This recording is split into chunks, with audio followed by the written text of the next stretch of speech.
যারা চাঁদাবাজি করো, মাস্তানি করো, আমি বুঝি না তারা কি জাতের লোক, গায়ের রক্তটা কিসের, মানুষের রক্ত না পশুর রক্ত? চাঁদাবাজি করতে যাও কি জন্যে? একটা মানুষ বহু টাকা বহু কষ্ট করে জমি জমা বিক্রি করে ব্যবসা করতেছে, সেখানে যাইয়া আমাদেরকে 2 লক্ষ টাকা দিতে হবে, 5 লাখ টাকা দিতে হবে। কি হয়েছে? এইটা হলো চাঁদাবাজ এবং মাস্তান। যারা চাঁদাবাজি করতে যাও, মানুষের কাছে খয়রাত চাও, ওই ভিক্ষা করে খাওয়া অনেক ভালো। মসজিদের সামনে একখান থাল নিয়ে বসে দেখো যে আল্লাহর রাস্তায় খয়রাত দাও। দোকানদারের কাছ থেকে চাঁদাবাজি করা, বিল্ডিং কেউ নতুন বানাইতে পারে না, অমনি হাজির।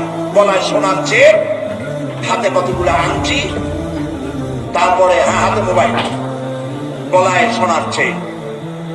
শহরের মহা উল্লু জানোয়ার বলতেছে এখানে ইট ফেলাইতে পারবে না, রড দিতে পারবে না আমাদেরকে সামদানা দিয়া। এটা কি মানুষ? বলেন মানুষ?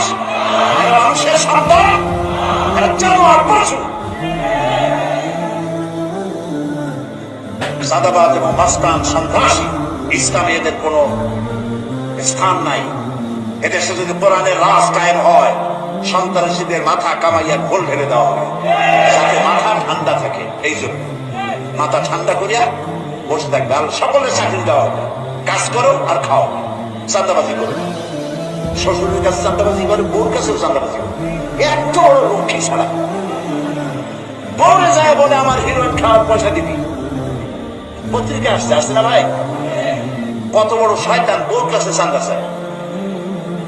আল্লাহ এইসব চাঁদাবাজ, মাস্তান, অপহরণকারী আর সন্ত্রাসী জানোয়ারদের হাত থেকে আল্লাহ এই দেশকে রক্ষা করুন, বলেন আমি।